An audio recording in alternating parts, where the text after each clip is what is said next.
Hello everyone, so here is its Etherscan token approval checker. So you can just go to that URL, and here you can just search by address or ENC, review and revoke your token approvals for any dApp.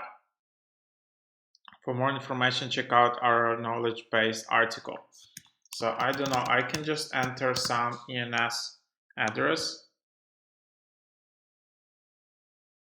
and then I can just see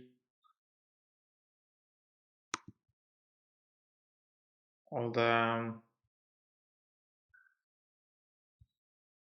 token approvals,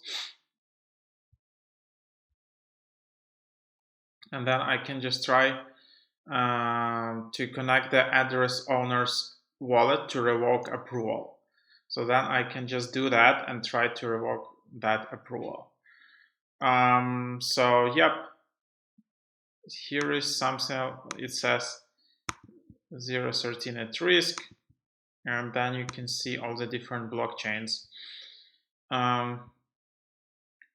So that's basically a preview. So then you can just connect to Web3 and then just connect your MetaMask.